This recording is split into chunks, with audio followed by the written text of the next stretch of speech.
Mesdames et messieurs, bienvenue sur Median Klagemauer TV, avec aujourd'hui encore une nouvelle émission concernant la crise en Ukraine. Jeudi 17 avril 2014, un grand journal allemand a exigé de fortes sanctions économiques contre la Russie. Et ainsi, ils suivent de façon uniforme les rapports de la politique et des médias. Le tout présenté dans un commentaire sous le titre « Le droit international passe avant le profit ».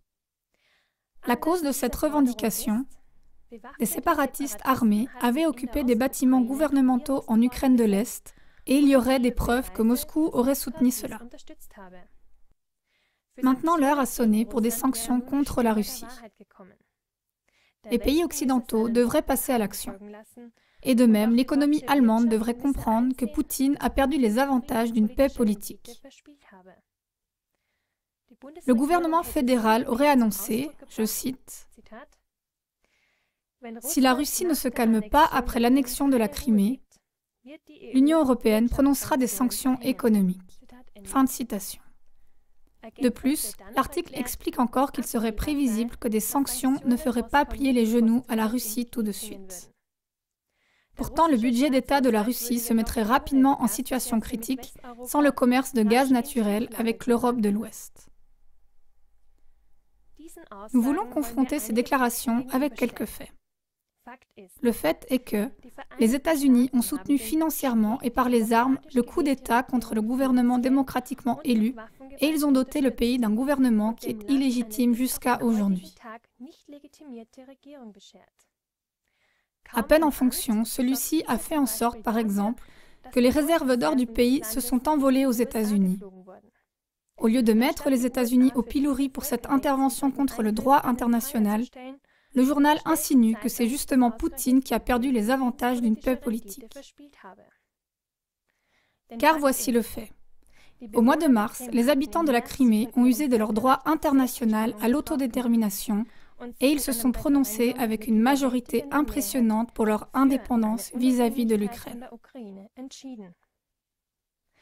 La politique et les médias enterrent la volonté clairement exprimée du peuple et la nomment annexion de la Crimée par la Russie. En outre, le fait est que, rien que l'Allemagne importe de Russie environ 40% de ses besoins en pétrole et en gaz naturel. La Russie, par contre, présente un budget d'État solide avec une dette nationale d'à peine plus de 10%, qui n'a pas son pareil parmi les autres pays de l'Union européenne. La question est de savoir qui tiendra le plus longtemps. La Russie, sans les dollars sans vraie valeur, provenant de ses livraisons de pétrole et de gaz à l'Europe, ou bien l'Europe sans le pétrole et le gaz venant de Russie? Inverser les relations de cause à effet, retenir des informations précieuses et faire courir des rumeurs calomnieuses, tout cela est une chose. Et les masses médias maîtrisent cet art mieux que quiconque. Cependant, c'est une autre chose s'ils élèvent leur voix comme étant la voix du peuple, et en dépit de toutes les contrevoix provenant des milieux économiques, s'ils mettent le gouvernement fédéral au défi de prononcer des sanctions sévères à l'encontre de la Russie. De plus en plus de gens ne suivent plus le schéma des médias « Amérique bonne, Russie méchante ». Cela, même le Tagesspiegel a déjà pu le constater. À la question « Comment les pays occidentaux doivent-ils réagir face à la Russie ?», 83% des lecteurs ont répondu « La critique émanant des pays occidentaux est hypocrite.